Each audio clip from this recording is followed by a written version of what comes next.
The planet of Zephyra had not seen peace for decades. Cities lay in ruins, towers toppled, and streets cracked from constant bombardments. Smoke curled into the sky, carrying the scent of metal and fire. The few survivors moved quietly, always alert because danger lurked in every shadow. Among them was Kilara. She had no family left. No friends, no one. Just her own thoughts and the constant awareness that life was fragile here. Kilara moved through the remnants of her home city with a quiet determination. Her slender frame allowed her to slip through the narrow spaces between ruined buildings, and her sharp eyes caught even the faintest movements. She had learned to survive alone, to trust no one, and to keep her emotions tightly locked away. Her world had taught her that to care for anyone was to risk losing them. She carried only what she needed: a small satchel with a few tools, some dried rations, and a compact energy blade that she had scavenged months ago. Every day was a test. Every encounter with other survivors or scavengers could turn deadly in an instant. Kilara had seen it countless times. Families torn apart by raiders, children left to wander alone. Even the soldiers sent by peacekeeping forces sometimes failed to distinguish friend from foe. And yet, despite all her losses, Kilara did not give up. Survival had become a ritual, almost second nature. She woke each morning, checked her equipment, and ventured out in search of food or supplies. That morning, she slipped through the shattered remains of what had once been a market district. The wind whistled through the hollowed-out buildings, carrying a mix of ash and dust. Kilara paused at the edge of a collapsed street, listening. There was movement, quick, deliberate, dangerous. Her instincts sharpened. She crouched low, slipping into a shadow, heart beating steadily. Two figures appeared, armed and aggressive. They were part of a rogue faction that roamed the planet, capturing survivors for ransom or selling them to the highest bidder. Kilara recognized them immediately. She had seen their insignia before. She had no desire for confrontation, but she had nowhere to run. The street behind her was blocked by rubble, and the buildings on either side offered little cover. The first attacker lunged at her with a mechanical spear. Kilara twisted, narrowly avoiding it, and slashed with her energy blade. Sparks flew as metal met energy, and the attacker staggered back, startled. The second raider advanced, but before he could strike, a strange figure appeared. He was unlike anyone Kilara had seen on Zephyra. His armor was sleek but human in design, and his movements were fast, precise, almost effortless. He carried weapons that glinted under the ash-filled sunlight, but his demeanor was calm. Calculated, he moved between Kilara and the attackers, deflecting their blows with a combination of agility and raw strength. Kilara watched, astonished, as this human fought with an unusual confidence. Within moments, the rogue attackers were disarmed and retreating, grumbling and muttering threats as they vanished into the rubble. Kilara blinked, hardly able to believe what she had witnessed. The human turned to her, removing his helmet. His eyes were a clear, striking blue, sharp but kind. "Are you okay?" he asked, his voice calm, steady. There was no judgment, no suspicion, just concern. Kilara's instinct was to step back, to retreat into herself, but something in his gaze made her pause. She nodded slightly, though she did not speak. Words had often betrayed her in the past. "I'm Aaron," he said, holding out a hand in a gesture that seemed foreign to her. "Lieutenant Aaron Vale, I mean you no harm." She studied his hand, hesitant. It was open, empty, and safe. Slowly, almost imperceptibly, she reached out and allowed him to help her to her feet. For the first time in many years, Kilara felt a spark of something she had almost forgotten: hope. It was faint, fragile, but it existed. She had been surviving alone for so long that she had almost convinced herself that trust was impossible. And yet here was someone, a human, who had saved her without asking for anything in return. Aaron noticed her hesitation and didn't push. Instead, he crouched beside a pile of debris and offered her a small canister of water. "You look like you could use this," he said softly. Kilara accepted it silently, the cool liquid soothing her parched throat. She glanced at him, curious despite herself. Why help me?" she asked quietly. Her voice was rough from disuse, and it carried the weight of years spent hiding and surviving alone. Aaron smiled faintly, a small, reassuring gesture. "Because it's the right thing to do," he replied simply. No other reason. Kilara wanted to doubt him. She wanted to retreat back into the safety of her solitude. But she couldn't, not entirely. There was a sincerity in him that was hard to ignore, a calm in the middle of chaos that drew her in. Over the next few days, Kaylara and Aaron moved cautiously through the city. They scavenged for supplies, avoided dangerous factions, and shared silent moments of understanding. Kaylara found herself observing Aaron's behavior closely. He was human, yes, but unlike the humans she had heard about from other survivors, he didn't command or dominate. He didn't judge. He adapted. He protected without demanding loyalty or submission. One evening, as the two of them rested in the remains of a partially destroyed building, Kaylara allowed herself to speak more freely.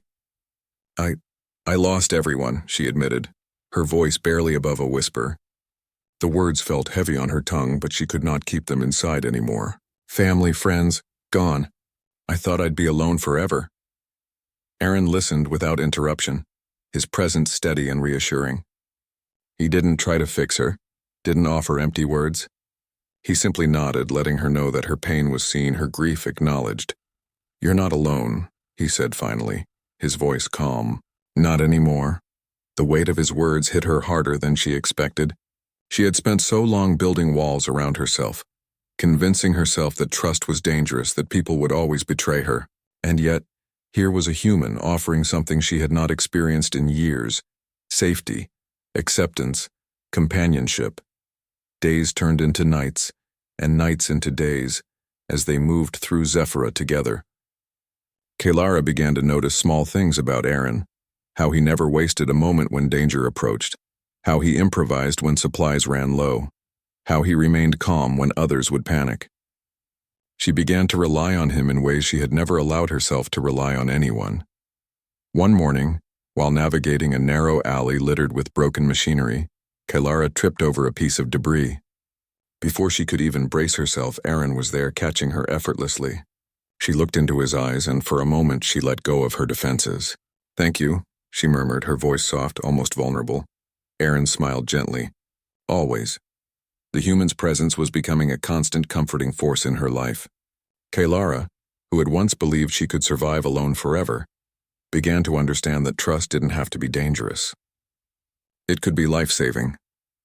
As they set up a temporary camp near the edge of the city, Kaylara sat quietly, staring at the alien sky streaked with the colors of dawn.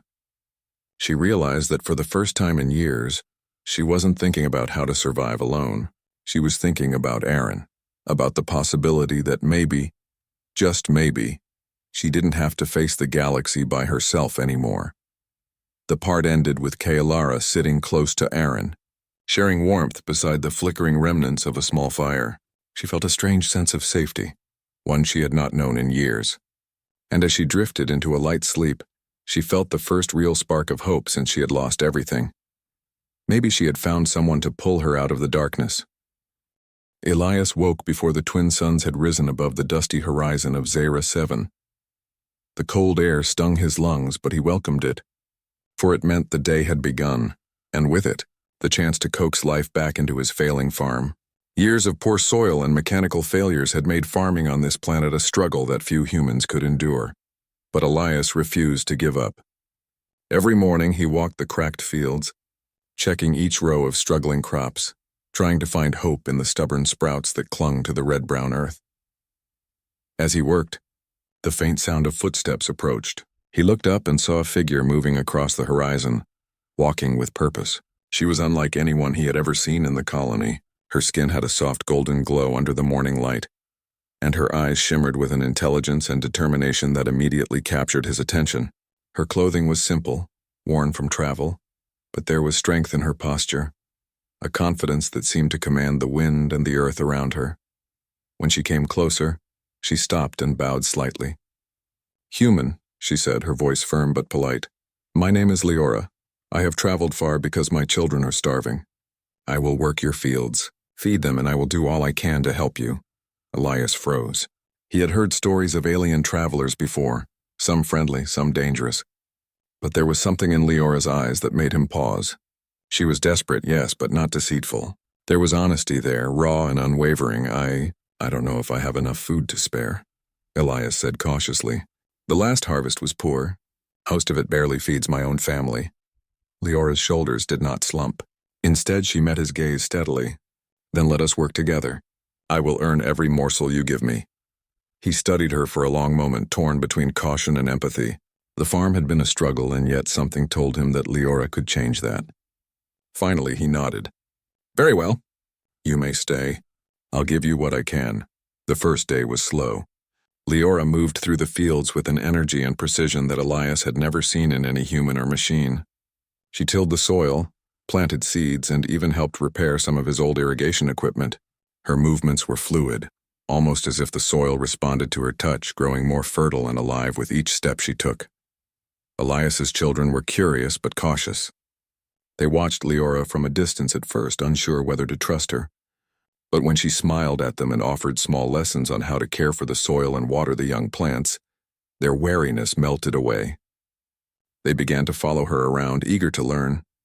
Evening came quickly, and as the twin suns dipped low, casting long shadows across the fields, Elias finally allowed himself a small smile. The farm already looked different. Rows that had seemed lifeless earlier now had a faint green sheen, and the air smelled richer somehow. Leora sat by the fire that night, sharing her simple meal with her children, and Elias felt a warmth he hadn't experienced in years. The alien family was strange, yes, but they were alive and full of purpose, and in some strange way, they had already begun to feel like part of his own. Days turned into weeks, and the farm began to thrive. Leora worked tirelessly, often from dawn until late into the night. Her children helped too, carrying small buckets of water, planting seeds, and even learning to drive some of the simple machinery that Elias had managed to keep operational. The colony began to notice the change. Fields that had once been barren were now green and growing. Neighbors came to observe, some in awe, some in suspicion. "Where did you find her?" a farmer asked one afternoon, his voice tight with jealousy. "Aliens aren't supposed to work with humans like this." "She offered help," Elias replied simply, "and she's kept her word." Some settlers were skeptical, fearing that relying on an alien could bring trouble. Others were quietly impressed, noting that Elias's fields were producing more than anyone else's. Rumors began to spread, and for the first time in years, the farm became a symbol of possibility rather than struggle. One morning, a violent storm rolled in without warning.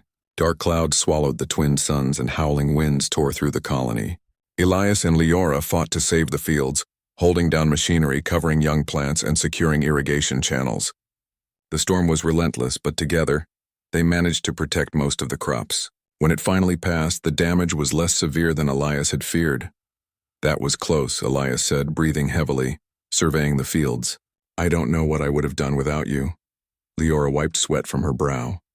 "We survived because we worked together," she said simply. "The soil listens if you know how to care for it. Humans are strong, but you have much to learn from the land and from each other." Her words stayed with him. Elias realized that survival on Zera 7 would require more than grit and tools. It would require trust, courage, and the willingness to embrace the unknown. Leora was teaching him that the universe was bigger than the limits he had set for himself, and that humans could achieve far more if they were willing to accept help from those they had once feared. The children thrived too. They learned quickly, picking up human methods of farming and mixing them with their own alien knowledge. They became small bridges between the species, embodying the possibility of unity and cooperation.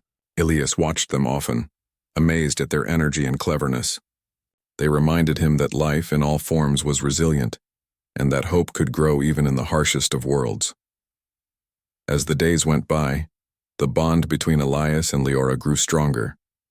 It was not a bond of ownership or dependence, but of mutual respect. They understood each other without words at times, anticipating each other's movements and decisions in the fields. He began to trust her judgment, and she began to trust his guidance. Together they created a rhythm that made the farm prosper in ways Elias had never imagined. But not everything was smooth. There were whispers from the colony council, questioning whether a human should rely so heavily on an alien. Some settlers feared that Leora's influence might grow too strong, and that humans could become subservient or dependent.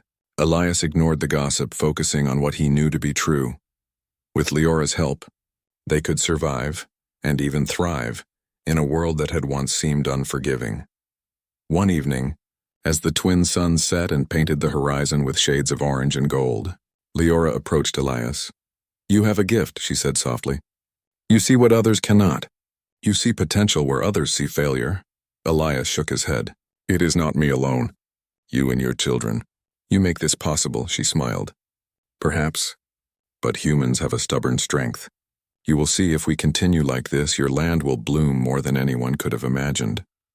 That night, Elias lay awake thinking about her words. He realized that the survival of humans on Zera 7 might depend not only on their own determination, but on their ability to trust, to work with others, even those who seemed different. Leora was teaching him a lesson he could not have learned from machines or books. That courage and empathy, combined, were more powerful than any tool or weapon. Weeks passed, and the farm continued to flourish. Birds returned, insects buzzed over healthy crops, and even the colony animals seemed more vibrant. Other settlers began to approach Elias for guidance, curious about how he had managed to grow so much despite the hardships. Leora helped him teach them, showing the humans and their children that cooperation was the key to survival. Then one morning, a scouting party returned from the farthest edges of the colony. They brought news of a looming food shortage in nearby settlements, where crops had failed completely. Elias and Leora looked at each other, understanding the challenge that lay ahead. They would need to do more than just save their own farm. They would need to help others, and perhaps prove that humans and aliens could work together on a scale the colony had never seen before. Elias felt a surge of determination. He had faced despair before, and he had failed. But with Leora and her children at his side, he felt ready for the challenge. Together, they would show the colony that hope could grow even in barren soil, and that humanity could rise higher than anyone had dared to imagine. As the sun rose again over Zera 7, Elias watched Leora and the children working in the fields, their movements precise and confident. The earth was alive beneath their hands, and for the first time in years, he felt that the future was not something to fear, but something to build. The storm had tested them. The colony had doubted them, and yet here they were, alive, thriving and stronger than ever. And in that moment, Elias realized something important. Survival was not just about fighting for oneself, but about lifting others up, even when they were different. Leora and her children were not just helping him. They were helping humanity itself reach for a brighter, stronger future. And so, with the horizon glowing golden and the farm humming with life, Elias knew that this was only the beginning. The fields were growing, the children were learning, and a human and an alien were proving that together, anything was possible.